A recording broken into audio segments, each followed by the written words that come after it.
Salam, xoş gördük. Bugün sizinlə danışacağım mövzu burun qanaması zamanı ilk yardım olacaqdır. Gəlin ilk növbədə burun kapilyar şəbəkəsi haqqında danışım.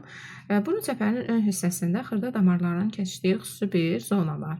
Burada damarlar o qədər nazik və səthə yaxındır ki, hətta quru hava, bəlkə askırmaq və ya barmaqla toxunmaq onların partlamasına səbəb ola bilər. Gəlin doğru bilinən yanlışlar haqqında danışaq ki, söylənilir ki, boynu arxa qatlayan söylənilir. Xeyr, başı arxaya qatlayanda qan dayanmır. Sadəcə xarici axma əvəzinə boğaza, mədəyə və nəfəs yollarına gedir. Doğru qayda isə başı yüngülcə önə əyməkdir. Burun sümük hissəsini sıxmaq lazımdır söylənilir. Xeyr, sümük hissəni sıxmağın heç bir faydası yoxdur. Sıxmalı olan yer burun pəridir, yəni yumşaq hissədir. Buruna pambıq və ya salfet tıxamaq lazımdır. Xeyr, buruna tənzifsiz pambıq və ya salfet dürtmək yaranı daha da zədələyir. Pambıq çıxarılarkən yaranan təzə qaysa qopardığı üçün qanama yenidən başlaya bilər.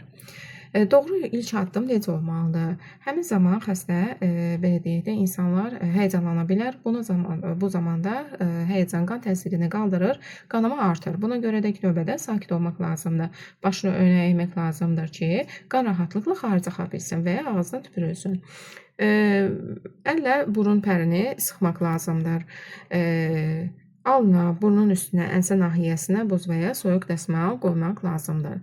Nə vaxt həkimə təcili yardıma müraciət etmək lazımdır? Əgər qanama 20-30 dəqiqədən çox davam edərsə, zədə artıq çox böyük olarsa, baş gicəllənmə, halsızlıq və ya bayama hissi varsa, qanama çox şiddətlidirsə, təcili yardıma tez bir zamanda müraciət etmək lazımdır. Videom faydalı oldusa bəyənməyi unutmayın.